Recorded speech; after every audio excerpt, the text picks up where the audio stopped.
The rainbow. अगर हम अपने इन्वायरमेंट को देखें तो इन्वायरमेंट में सबसे ज़्यादा ब्यूटीफुल फिनोमिना जो हमारे इन्वायरमेंट में क्रिएट होता है, दैट इज़ डिस्पर्जन की वजह से, वो होता है रेनबो।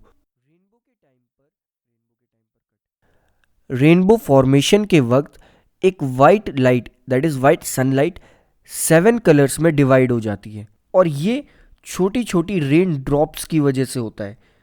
दैट इज़ ये स्पेक्ट्रम और वी कैन से ये डिस्पर्शन अक्सर बारिश के वक्त हमें दिखाई देता है।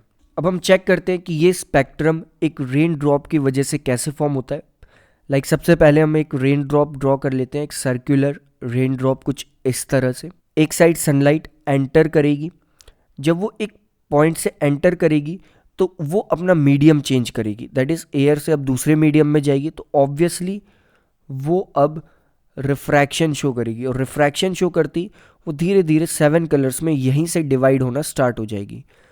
अब इसके बाद दूसरा फिनोमिना होगा, दैट इज़ डिस्पर्जन, क्योंकि वो 7 कलर्स में डिवाइड हो गई। रिफ्रैक्शन के बाद आएगा डिस्पर्जन।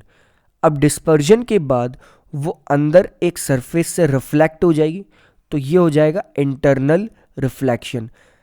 अब एक वर्ड आता है टोटल इंटरनल रिफ्लेक्शन।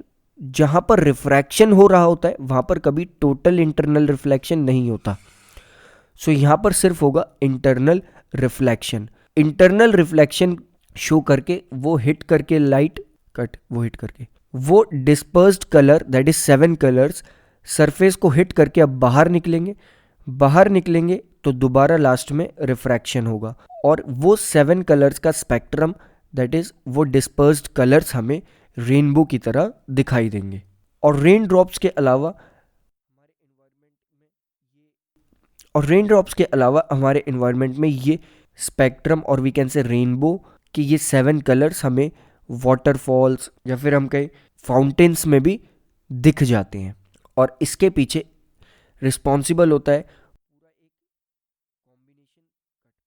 एक के बाद एक फिनोमिनास का एक साथ पॉसिबल होना, दैट इज रिफ्रैक्शन के बाद डिस्पर्जन के बाद इंटरनल रिफ्लेक्शन के बाद रिफ्रैक्शन।